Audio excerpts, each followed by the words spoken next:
جب لوگ اس نقصان کے بارے میں سوچتے ہیں جو امیر ممالک عام طور پر امریکہ اور اس کے اتحادیوں کی قیادت میں باقی دنیا کے لوگوں کو پہنچاتے تو وہ شاید جنگ کے بارے میں سوچتے ہیں۔ سنہ 2003 کے حملے میں لاکھوں عراقی ہلاک ہو گئے تھے اور اس کے بعد جب علاقے میں آگ بھڑک اٹھی تو بہت سے عراقی ہلاک ہو گئے تھے، لیکن امیر ممالک کو عالمی حکمرانی کے اداروں پر اپنے کنٹرول کے ذریعے اربوں لوگوں کی زندگیوں پر بھی کافی طاقت حاصل ہے۔ ان میں سے ایک بین الاقوامی مالیاتی فنڈ ہے۔ اس کے 189 رکن ممالک ہیں، لیکن امریکہ اور اس کے امیر ممالک کے اتحادیوں کو ووٹوں کی ٹھوس اکثریت حاصل ہے۔ IMF کا سربراہ روایتی طور پر یورپی ہے اور امریکہ کے پاس بہت سے بڑے فیصلوں کو ویٹو کرنے کے لیے کافی ووٹ ہیں، اگرچہ امیر ممالک تقریباً کبھی بھی ایک دوسرے کے خلاف ووٹ نہیں دیتے۔ یہ دیکھنے کے لیے کہ مسئلہ کیسا نظر آتا ہے، IMF کے حالیہ قرض پر غور کریں۔ مارچ میں ایکواڈور نے IMF سے 3 سال کے دوران $4.2 ارب قرض لینے کے معاہدے پر دستخط کیے تھے، بشرطے کہ حکومت معاہدے میں بیان کردہ ایک مخصوص معاشی پروگرام پر عمل کرے۔ اس وقت IMF کی سربراہ کرسٹین لیگارڈ کے الفاظ میں یہ ایک جامع اصلاحاتی پروگرام تھا جس کا مقصد معیشت کو جدید بنانا اور مضبوط، پائیدار اور مساوی ترقی کی راہ ہموار کرنا تھا۔ اس پروگرام کے تحت ملک کے قومی بجٹ کو سخت کرنے کا مطالبہ کیا گیا ہے، جو اگلے 3 سالوں میں GDP کا تقریباً 6% ہے۔ موازنہ کے لیے اخراجات میں کمی اور ٹیکسوں میں اضافے کے ذریعے امریکی وفاقی بجٹ کو $1.4 ٹریلین تک سخت کرنے کا تصور کریں۔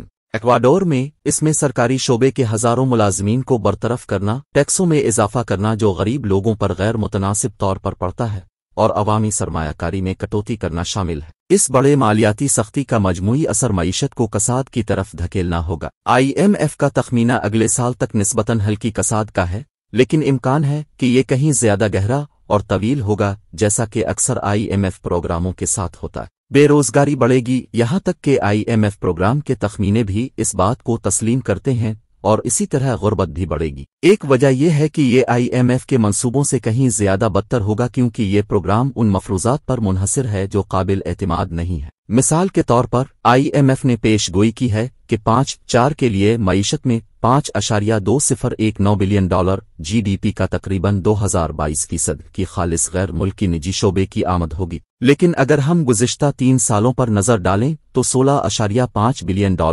GDP کا 17% کا اخراج ہوا۔ کیا چیز غیر ملکی سرمایہ کاروں کو اچانک ایکواڈور میں اپنا پیسہ لانے کے بارے میں زیادہ پرجوش بنا دے گی؟ یقینی طور پر وہ کساد نہیں ہے جو IMF بھی پیش کر رہا ہے۔ دیگر ناقابل یقین مفروضے بھی ہیں، اور یہاں تک کہ کچھ ایسے بھی ہیں جو اکاؤنٹنگ کی غلطیوں کا نتیجہ ہیں، اور افسوس کی بات ہے کہ وہ سب ایک ہی سمت میں جاتے ہیں۔ ایسا لگتا ہے کہ اس پروگرام کی توسیع پسندانہ کفایت شعاری جو تقریباً کبھی نہیں ہوتی ہے، ایکواڈور کو عالمی شہرت یافتہ استثنا بنانے کا امکان نہیں ہے، جہاں مجموعی طلب میں کمی کے ساتھ معیشت بڑھتی ہے۔ اس پروگرام کا مقصد معیشت کو ان طریقوں سے نئی شکل دینا ہے جو ایکواڈور کے بہت سے باشندوں کے لیے سیاسی نظر آئیں گے۔ مرکزی بینک کو زیادہ خود مختار بنایا جائے گا، عوامی اثاثوں کی نجکاری کی جائے گی، اور لیبر قوانین کو ان طریقوں سے تبدیل کیا جائے گا جو آجروں کو کارکنوں پر زیادہ بے لگام اختیارات فراہم کرتے ہیں۔ ان میں سے کچھ تبدیلیاں مثال کے طور پر مرکزی بینک کو دیگر حکومتی فیصلہ سازی سے الگ کرنا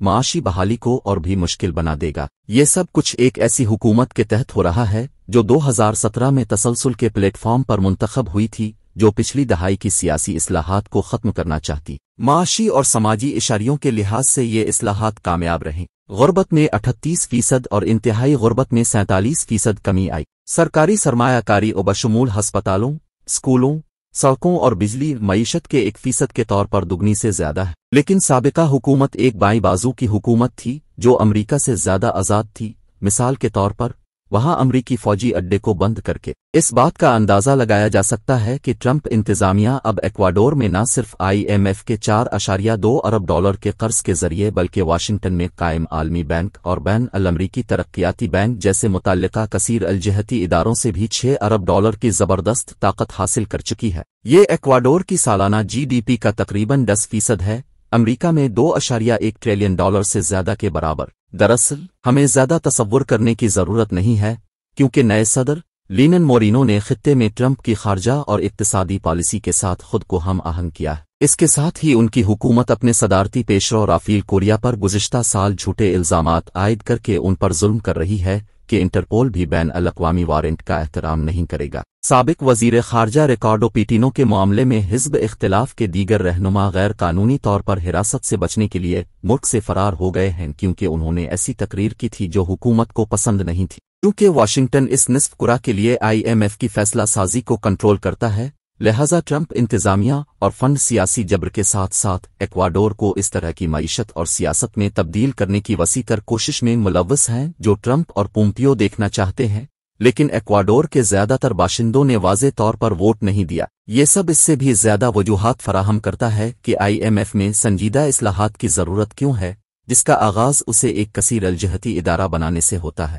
جیسا کہ وہ دکھاوا کرتا ہے۔ گزشتہ 20 برسوں میں امریکی کانگریس، جسے IMF کے لیے فنڈنگ میں اضافے کی منظوری دینی ہے، نے شاذ و نادر مواقع پر مداخلت کی ہے تاکہ کچھ غلط کاموں کو ختم کیا جا سکے۔ مثال کے طور پر 2000 کی دہائی کے اوائل میں افریقہ میں لاکھوں غریب بچوں کو پرائمری تعلیم اور صحت کی دیکھ بھال تک رسائی حاصل ہوئی، کیونکہ امریکی کانگریس نے IMF اور ورلڈ بینک کے لیے یہ ناممکن بنا دیا تھا کہ وہ اپنی حکومتوں کو ان بنیادی ضروریات کے لیے صارفین کی فیس وصول کرنے پر مجبور کریں جیسا کہ یہ ادارے برسوں سے کر رہے تھے۔ آنے والے ہفتوں میں IMF یقینی طور پر ادارے کی سربراہی کے لیے ایک نئے خوشحال سفید فام یورپی کا انتخاب کرے گا۔ کانگریس کے ترقی پسند ارکان، جو اس بات کی پرواہ کرتے ہیں کہ امریکی خارجہ پالیسی باقی دنیا کے ساتھ کیا کرتی ہے، کو اصلاحات کے کچھ مطالبات پر غور کرنا چاہیے۔